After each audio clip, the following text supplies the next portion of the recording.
Bonsoir, bienvenue dans Au Quotidien en format toute image. Au sommaire de cette édition du mercredi 25 juin 2025, les soldes d'été commencent. Mais avec les travaux dans le centre-ville du Mans, comment les commerçants se préparent à cet événement annuel? Réponse dans cette édition.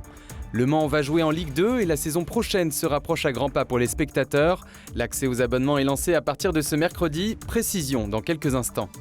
Et puis, la cité Plantagenet s'est transformée en véritable studio de cinéma à ciel ouvert. À l'occasion du tournage du nouveau film de Michel Leclerc, nous sommes allés à la rencontre des décorateurs et ils sont sartois.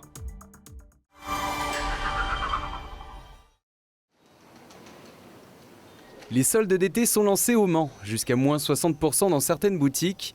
Mais avec les travaux, les commerçants du centre-ville se résignent, les clients ne se bousculent pas au portillon. On s'aperçoit vraiment qu'on a une diminution de la fréquentation.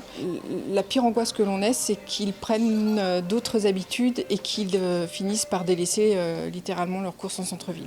Car le Mans est devenu un véritable gruyère. Automobilistes, cyclistes, personnes en situation de handicap ou usagers des transports en commun, accéder au centre-ville devient une épreuve. C'est compliqué, les travaux ne nous ont pas aidés du tout, la ville est complètement bloquée. Le matin, c'est une galère pour tout le monde de travailler, d'aller au travail. Donc les clients, bien sûr, dans la journée, peut-être si c'est un peu plus fluide, mais c'est quand même pas très commode. Rabais aussi pour les chiffres d'affaires, moins 30, moins 50% rue Docteur Leroy par rapport à juin dernier. À l'heure actuelle, aujourd'hui, je n'ai eu que 3 clients dans la journée. J'ai dû faire une vente. Voilà, comparé, là on est à 15, il doit être 15h30, comparé à l'an dernier où ça se bougeait un peu plus à la porte. Là aujourd'hui c'est très calme. Actuellement on a le nez dans l'eau et on ne sait pas où on va. Alors pour éviter de complètement couler, certains commerces envisagent déjà de tout liquider après les soldes.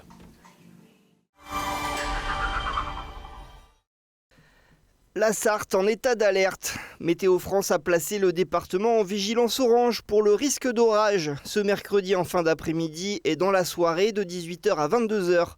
De la grêle et des rafales de vent à plus de 100 km/h sont attendues. 12 autres départements ont été aussi placés en état d'alerte comme l'Orne ou la Mayenne. En raison de ces risques météorologiques, par mesure de sécurité, une fermeture anticipée exceptionnelle des parcs et jardins de la ville du Mans sera mise en œuvre ce mercredi à partir de 19h.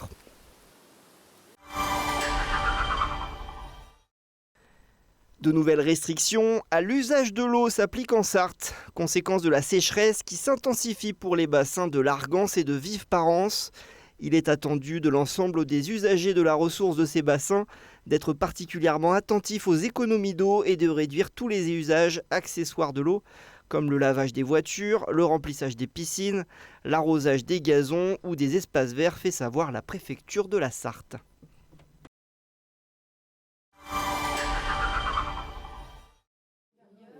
C'est le Graal ce mercredi matin à la Pince-Nardière, la carte d'abonnés du Mans FC. Alors certes, les fameux précieux de cette saison ne sont pas encore arrivés, mais l'abonnement, lui, est renouvelé.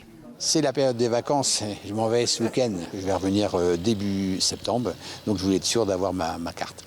Je voulais être dans les premiers, puis on voit les copains habituels, toujours les mêmes fidèles, c'est sympa.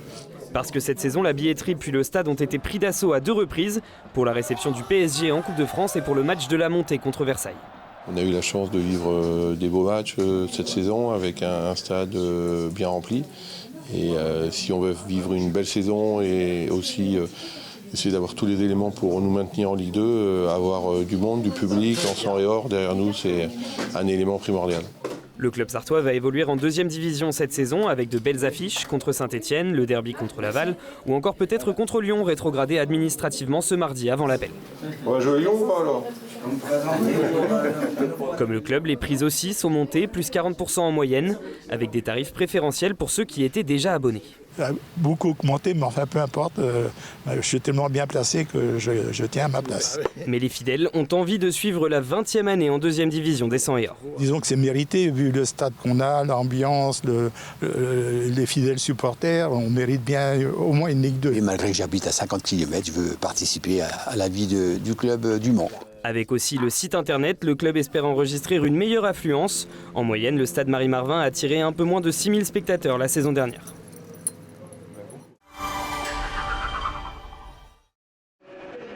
Les supporters du Mans FC ne verront pas jouer Jérémy Matumona cette saison, en tout cas pas sous les couleurs sang et or. Le latéral droit formé au club a annoncé son départ ce mardi sur les réseaux sociaux. À 19 ans et après 11 saisons en Sarthe, il s'engage du côté de Guingamp. Les Bretons, 5e du dernier exercice de Ligue 2.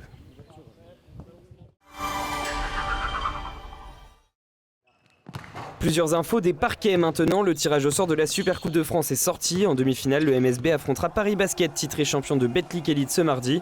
Ce tournoi inédit se déroulera en septembre à Roland-Garros. Plus proche de nous, cette nuit de mercredi à jeudi, c'est peut-être l'avènement d'un futur très grand. L'ailier Noah Penda pourrait être drafté dans le meilleur championnat du monde, la NBA. Plus d'infos ce jeudi dans Au Quotidien. Les États-Unis, l'entraîneur Guillaume Vizade et l'arrière-manceau Léopold Delaunay seront cet été pour la Summer League, un événement qui permet aux franchises NBA d'évaluer le niveau de leurs futurs prospects.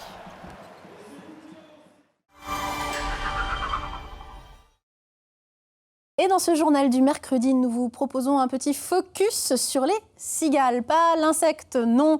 Je vous parle bien des cigales, de ces investisseurs citoyens. Et j'ai avec moi Christian Montéard, cigalier sartois. Merci. Absolument, bonjour. Merci d'être là. Les auditeurs, oui. Vous êtes déjà venu sur ce plateau, vous avez participé à des reportages sur LMTV Sarthe en tant que cigalier, mais surtout la fédération organise le jeudi 26 juin à 18h30 à la Maison des Associations au Mans, salle 2 de la Rotonde, une soirée d'information, comment devenir cigalier, comment créer une cigale.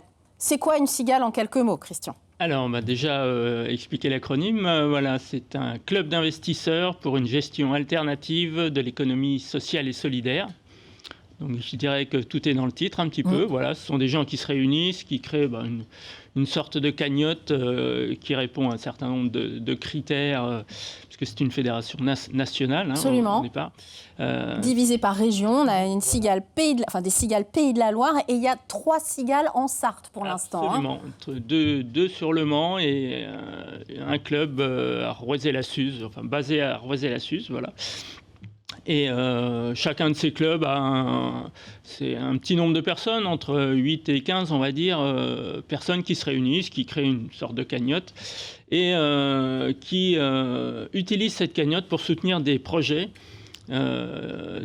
soutenir des porteurs de projets qui répondent, encore une fois, à un certain nombre de critères. Il y a des critères un petit peu nationaux, et puis après, chaque club est maître de ses investissements. C'est l'humain qui est au cœur de tout ça. Absolument. S'il y a un critère à retenir, parce qu'il y en a plein, il y a le développement durable, RSE, on peut mettre plein de mots là-dessus, mais c'est l'humain qui est au cœur de tout ça. C'est toujours l'humain. Vous êtes bien placé pour le savoir, on va voir des images de l'épicerie qu'on aime bien à Roisey-sur-Sarthe, qu'on suit depuis 5 ans. Elle a fêté son 5e anniversaire il n'y a pas si longtemps, on est venu faire un petit reportage avec vous. Absolument. Ça fait 5 ans que ça marche, elle marche bien cette épicerie. Expliquez-nous en quoi c'est justement un petit collectif comme ça d'investisseurs qui a aidé à monter ce projet associatif au départ. Tout à fait. Mais en fait, quand on a créé l'association pour pérenniser ce commerce de proximité, on a contacté donc les 3 clubs qui existaient donc à l'époque également en Sarthe. Et par des rencontres, on leur a expliqué notre projet, qui cochait les cases que ces clubs recherchaient. Commerce de proximité, création d'emplois, valeur sur favoriser les produits locaux, voilà, tout un tas de critères. Et ces clubs nous ont soutenus financièrement en apportant une partie de leur épargne. Et c'est grâce notamment à ces 2 clubs qu'on a pu lancer ce projet. Et ça fait 5 ans que ça marche. Et ça marche bien. Et les habitants de Roisey qu'on a rencontrés ce jour-là étaient plutôt contents du service proposé et local, bien sûr. Et puis surtout, les cigales, c'est un réseau. Vous ne laissez pas seuls les porteurs de projets. Vous êtes là pour les aider à financer. Vous êtes là aussi pour les accompagner un petit peu sur la durée. Ça, c'est très important quand on monte un projet. Absolument, puisqu'on sait par expérience que porter un projet, c'est aussi rencontrer des difficultés parfois personnelles, d'organisation, de suivi.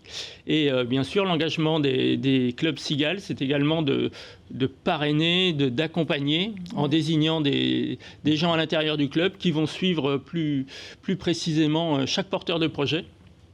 Et par exemple, le dernier projet que notre club a soutenu, On a deux membres du club qui accompagnent ce projet depuis 1 an et demi maintenant. On vient de voir par exemple là la Oulala Compagnie que l'on salue. Ça par exemple c'est une compagnie de théâtre en milieu urbain, zone périurbaine et à la campagne. Et par exemple elle a été soutenue sur un projet précis. Voilà, le champ est très vaste à condition qu'il y ait des valeurs humaines dedans. Là Oulala Compagnie c'est à Sablé.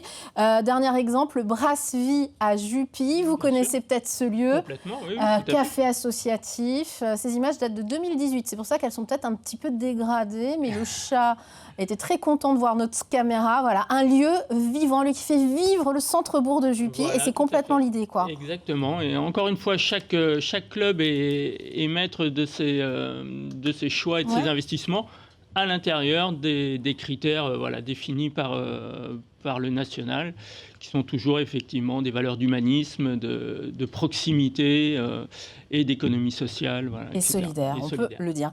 Jeudi 26 juin à 18h30, je le rappelle, à la Maison des Associations au Mans, La Rotonde. Comment devenir cigalier pourquoi pas? Comment créer une cigale? Vous aurez toutes les informations avec ces gens formidables qui soutiennent les projets locaux. Merci Christian Montéard d'être venu nous en parler. Merci à vous et que les gens viennent nombreux. Le Vieux-Mans n'a pas fini de séduire le cinéma. Et quand la ville se transforme, les passants voyagent dans le temps. Ça nous remet en arrière, même si on n'a pas vécu l'époque. Voilà. Un voyage au XVIIe siècle pour le nouveau film de Michel Leclerc, Les Caprices de l'Enfant Roi. Une ville métamorphosée grâce au travail de l'équipe de décoration pilotée par la chef déco sartoise, originaire de Montreuil-le-Henri. On peut en mettre à chaque lampadaire et on peut en mettre là sur la gouttière. On a fait des semaines de recherche, j'ai regardé des tonnes de gravures, de tableaux et tout ça. Et puis quand on est venu repérer avec Michel, moi je connaissais bien le Mans. Mais je connaissais surtout le Barouf. J'avais jamais autant regardé les rues et levé les yeux sur les maisons et tout ça. Et du coup, oui, c'est un truc incroyable d'arriver sur un lieu autant préservé, quoi. Une douzaine de semaines pour confectionner et adapter ce studio en plein air. Pendant le tournage dans la cité Plantagenet, un gros décor est installé par jour du 23 au 28 juin. La particularité de plusieurs de ces pièces, du vieux bois récupéré dans une ferme en Sarthe. Généralement, dans le cinéma, on travaille avec du bois neuf qu'on va donc patiner grâce aux peintres qui ont des techniques vraiment au point. Ils sont très très forts. Mais là, le souhait, c'était d'avoir des vieilles structures de type marché. Donc le choix s'est fait sur des pièces de bois anciennes, de vieilles pièces de charpente qui ont été rachetées à un monsieur qui démontait sa vieille grange. L'économie circulaire entre en scène. Cette décoration dans la rue de la Reine Bérengère prendra vie vendredi, avant le clap de fin au Mans, prévu ce samedi. Ils sont mignons, mais ils sont aussi précieux pour la conservation de leur espèce. Le zoo de la Flèche annonce la naissance de 2 chatons pêcheurs, nés dans le cadre du programme européen de reproduction EEP. 2 mâles d'une espèce vulnérable nés naturellement au cours du printemps au zoo de la Flèche. Ils explorent d'ailleurs déjà leur enclos. Leur naissance représente un enjeu crucial puisque la population captive européenne de chats pêcheurs est passée de 90 à 55 individus lors des 10 dernières années.